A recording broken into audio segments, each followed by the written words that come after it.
ইতিহাসের মহানায়ক বঙ্গবন্ধু মহানায়ক হিসেবে ছিল। বাবা আমি বলতে পারি না, আমি আপনি দেখতে এসেছি যে আইনাগর হিসেবে সেটা ব্যবহার করতো, মানুষকে ধরে এনে এই অন্ধকারের ভিতরে রেখে দিত। আমি এর আগে কখনো দেখিনি ভাই, আমি তো আজকে অবাক হয়ে যাচ্ছি যে মাটির নিচে তিনতলা অবস্থান করার পরেও এখনো সিঁড়ি দেখা যাচ্ছে। ওদেরকে দমিয়ে রাখা কারো পক্ষে সম্ভব না, ভয় পাবেন। বাড়ি ভাঙতেছি, এই আনন্দতে আমরা গরু জবাই করতেছি। তো সবকিছু ভিতরে অন্ধকার, নিচে এখানে পানি আছে। আমরা ওখানে ইট বেঁধে, রশিতে ইট বেঁধে আমরা পরীক্ষা করলাম। এখানে প্রায় আরো ধরেন আরো 2 ফ্লোর হয়তো নিচে যায়, এরকম আমরা একটা আন্দাজে বুঝতে পারলাম। যেটা এটার মধ্যেই মনে হয় যে আইনাগর হিসাবে সেটা ব্যবহার করতো, মানুষকে ধরে এনে এই অন্ধকারের ভিতরে রেখে দিত। হ্যাঁ, আর এটা হচ্ছে এই যে আরেকটা সিঁড়ি নিচে যাওয়ার জন্য এই পর্যন্ত এখানে পানি হয়ে গেছে, তারপর এখানে আরেকটা সিঁড়ি আছে।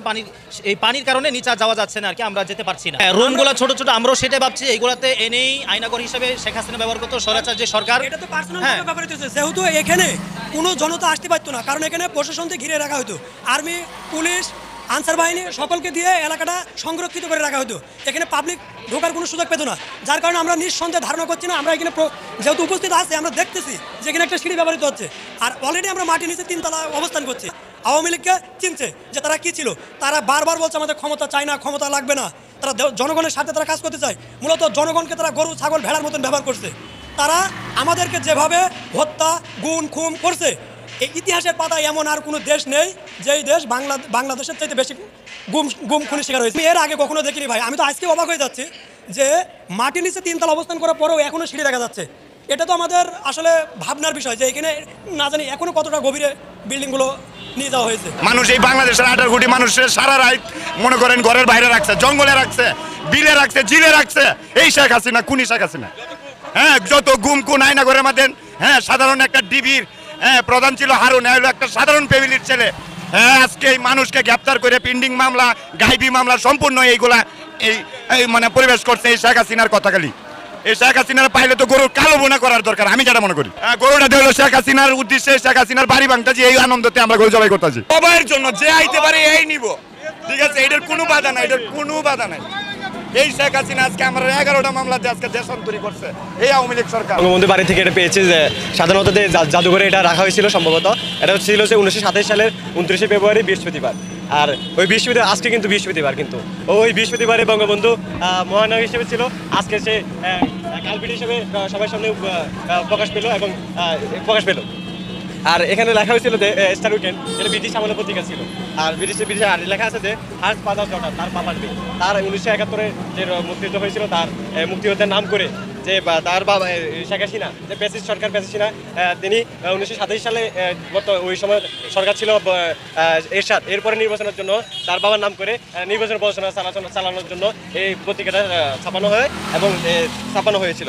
ইতিহাস ভুলভাবে রচনা করবে, তাদের পরিণতি কিন্তু এই বাংলা এর মতো হবে, হতে হবে। আরও কিছু পেয়েছি, যেটা হচ্ছে যে ওবায়দুল কাদের একটা মন্তব্য পেয়েছিলাম বইয়ের একটা ধ্বংসস্তূপ, যেটা অর্ধেক পুড়ে গেছে। এভাবে আমরা পুড়ে দিব সব ভুল ইতিহাসগুলো। সেখানে ওবায়দুল কাদের লেখা আছে যে এখন সততার বড় দুঃসময়। এটা কিন্তু ওবায়দুল কাদের নিজে একটা জ্বলন্ত উদাহরণ হিসেবে 2024 সালে দেখা দিয়েছে। তারপরে আমি দেখা দিতে চাই যে বঙ্গবন্ধু ইতিহাসের মহানায়ক বঙ্গবন্ধু, যেটা কিন্তু ভুলভাবে রচনা করা হয়েছিল। আমরা সবাই জানি ইতিমধ্যে, যেটা শিক্ষার্থীদের এবং কি সবাইকে এটা রচনা স্বাধীনতার ঘোষণাপত্র। ভবিষ্যৎ প্রজন্মের জন্য একটা কথাই বলবো, তোমরা জুলাই থেকে এই পর্যন্ত তোমাদের সাহসিকতার যে পরিচয় দিয়েছো একটা বাংলাদেশকে পরিবর্তন করার ক্ষেত্রে, তোমরা যে অনস্বীকার্য ভূমিকা রেখেছো, হ্যাটস অফ মাই বয়েস। জ্যানজি বলি, বাংলার সাধারণ জনগণ বলি, রিক্সা, মোচওয়ালা থেকে শুরু করে সবাই আন্দোলনের সাথে অংশগ্রহণ করেছে। এই বিজয় শুধু তোমরা একা ছিনিয়ে আনোনি, সর্বাত্মকভাবে আমরা এই বিজয় অর্জন করেছি। তোমাদের প্রতি একটা অনুরোধ থাকবে, তোমরা পড়ালেখা করবে, পড়ালেখার পাশাপাশি যতটুকু দরকার সেটুকু করবে। তবে অতিরঞ্জিত কোনো কিছু করতে যাবে না, যেটা আসলে আমরা বাবা মা হিসেবে বা আমরা তোমাদের গার্ডিয়ান হিসেবে আমাদের চোখে ভালো লাগবে না। এই ধরনের কোনো কর্মকাণ্ড তোমরা করবে না। নৈতিকভাবে, যৌক্তিকভাবে যেটুকু করার দরকার সেটুকু তোমরা করো, এই অনুরোধটা থাকবে। অবশ্যই তাদের প্রতি বার্তা থাকবে, তারা যেন বিগত ফ্যাসিস্ট সরকারের 15-16 বছর যা করেছে এবং এখন তারা যে মাসুলটা দিচ্ছে, এটা থেকে ভবিষ্যৎ সরকার যেন শিক্ষা গ্রহণ করে, তারা যেন এই ধরনের কোনো কর্মকাণ্ডের পুনরাবৃত্তি না ঘটান, গণতন্ত্র হরণ করার মতো দুঃসাহসিকতা যেন না দেখান। জ্ঞানজি ওরা একটা আলাদা একটা জেনারেশন, ওদেরকে দমিয়ে রাখা কারো পক্ষে সম্ভব না, না আপনাদের পক্ষে সম্ভব হয়েছে, না ভবিষ্যৎ অন্য কোনো সরকারের পক্ষে সম্ভব হবে। ওদেরকে আপনারা অবশ্যই সম্মান করবেন, সমীহ করবেন এবং ভয় পাবেন। গ্রাফিটি বলতে শুধু দেওয়ালিকা লিখন, যেটা যে দিল্লি না ঢাকা, তারপর স্বজন হারানোর বেদনা, এরকম কিছু কিক লাইন লিখেছি।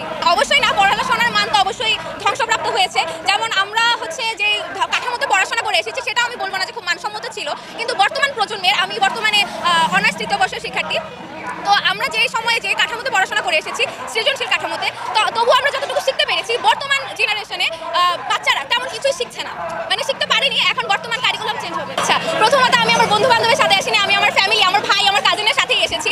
তো বিষয়টা হচ্ছে যে আন্দোলন যখন শুরু হয়, কোটা আন্দোলন যখন শুরু হয়, প্রথম দিকে তেমনভাবে সোচ্চারভাবে ছিলাম না, কিন্তু আমার যতটুকু মনে পড়ে 15 জুলাই থেকে আমি মাঠে অবস্থান করেছি, ধাওয়া পাল্টা ধাওয়ার সম্মুখীন হয়েছে, এবং মজার কথা হচ্ছে আমি জুতাও হারিয়েছি দৌড়াদৌড়ি করতে যেয়ে। তো বিষয়টা হচ্ছে তখন আমার কাজিনদের সাথেই ছিলাম, আমার ভাই, আমার বড় ভাই, আমার বোন, আমরা একসাথেই ছিলাম। তো আজকেও আমি এখানে এসেছি, ইভেন হচ্ছে 5ই আগস্ট, যেদিন বলা যায় স্বাধীনতা, জেনজিদের স্বাধীনতা, সেদিন আমরা একসাথেই গিয়েছিলাম। আর এই বিষয়টাকে আমি আমার পরিবারের কাছে, আসলে আমার পরিবার আমাকে কোথাও না কোথাও ইন্সপায়ার করেছে অন্যায়ের বিরুদ্ধে কথা বলতে জন্য, তাই